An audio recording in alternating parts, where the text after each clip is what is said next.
Olá, eu me chamo Janelise Rodrigues, sou formada em História pela Universidade Federal do Paraná e pós-graduada em Antropologia Cultural pela PUC do Paraná. Atualmente sou professora de História dos ensinos fundamental e médio. Neste curso, eu vou trazer para vocês uma análise do Plano Agache, que foi um plano de urbanização proposto pelo urbanista francês Alfred Agache para a cidade de Curitiba, em 1943. Faremos também uma análise do Plano Diretor de 1966, que corresponde ao atual plano de urbanização da cidade de Curitiba, e descobriremos quais ideias do Plano Agache continuam e estão hoje presentes na cidade. Na aula de hoje, falaremos um pouco sobre o contexto da Europa no século XIX e início do século XX, de que forma as consequências da Revolução Industrial possibilitaram o surgimento da ciência conhecida como urbanismo. Eu também vou falar sobre as preocupações das cidades europeias no início do século XX, da arquitetura moderna e do que ficou conhecido como urbanismo funcionalista.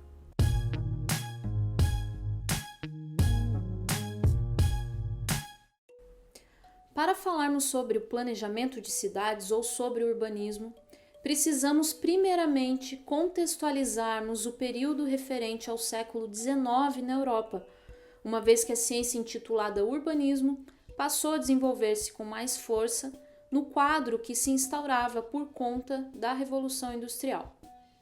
O período marcou-se pela introdução de novos maquinários que contribuíram para o aperfeiçoamento da economia, pelo êxodo rural, por uma gigantesca explosão demográfica e, consequentemente, pelo inchaço das principais cidades europeias. A chamada política dos enclosures, que consistia no cercamento de terras inglesas para destiná-las exclusivamente à produção de lã e, consequentemente, à manufatura de tecidos no período de 1760 a 1830, teria contribuído para o processo de êxodo rural e no aumento da população, que não mais trabalhava diretamente na terra, acarretando em uma vasta população desocupada e sedenta por um emprego. O aumento da população estimularia ainda mais a economia, gerando assim a necessidade de um mercado consumidor maior. A Europa irá expandir o seu comércio no mundo através do chamado neocolonialismo, garantindo não só um amplo mercado consumidor, como também uma nova fonte de extração de algumas matérias-primas para os produtos industrializados europeus. Este momento de crescimento econômico acarretaria um aumento da produção global, o que possibilitaria, por sua vez, o crescimento demográfico e a elevação do nível de vida.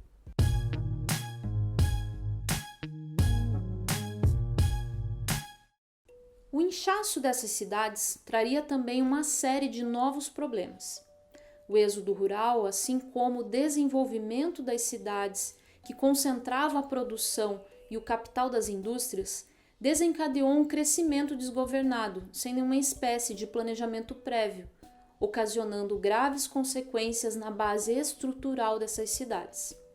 De 1800 a 1914, em pouco mais de um século, a população da Europa passaria dos 180 para os 460 milhões de habitantes.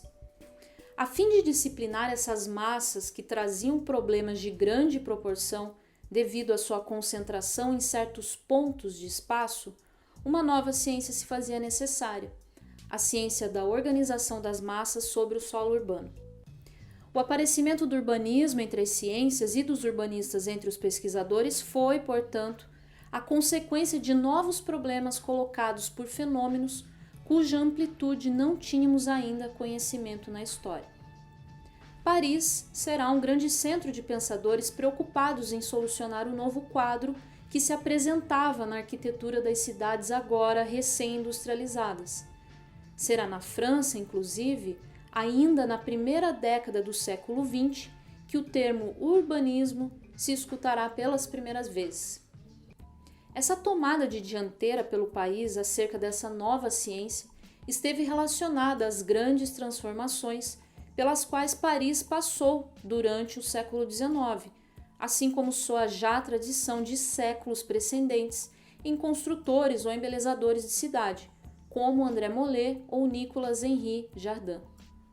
Após a desastrosa empreitada de Georges Eugène Haussmann, que ao ser nomeado prefeito de Paris em 1853 por Napoleão III, promoveu a demolição de inúmeros prédios para a construção de uma nova cidade, a França voltaria a apresentar grandes pensadores, no que diz respeito ao meio urbano, somente no começo do século XX. Nesse período, o país seria responsável pela exportação de grandes de seus urbanistas para realizar os mais diversos tipos de projetos urbanos ao redor do mundo. Dentre eles estaria Agache, arquiteto urbanista francês que realizaria planos de urbanização para algumas cidades do Brasil nas décadas de 20 e de 30.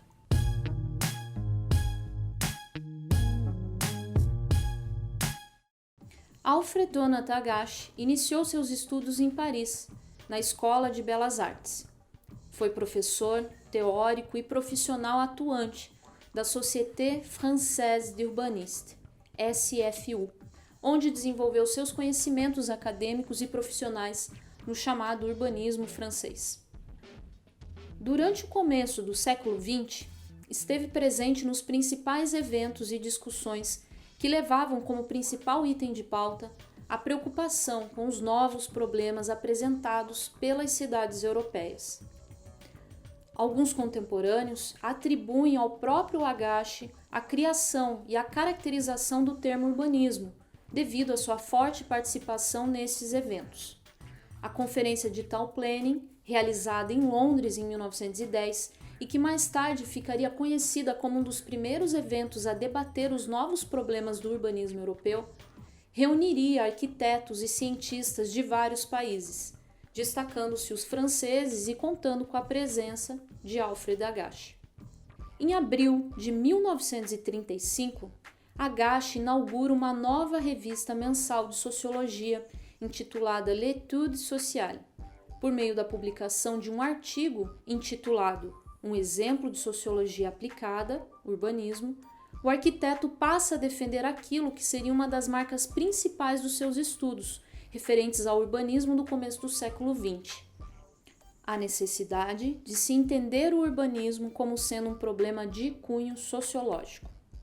Ainda escreveria em La remodelación de un capital que, abre aspas, a finalidade do urbanismo será estabelecer a harmonia na cidade, cuja história é feita de tempos diferentes, de lógicas e de sucessivos estratos entremeados, e esta lenta evolução da cité.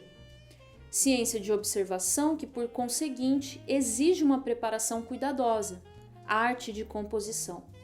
Tudo isso ainda é insuficiente, escreve ele, se o urbanista não possui o sentido social. Com efeito, a cidade procura realizar plasticamente o quadro adequado à existência de uma coletividade organizada. Fecha aspas. Da mesma forma, a arquitetura moderna complementaria esse estado de necessária mudança nas grandes cidades devido à expansão das mesmas.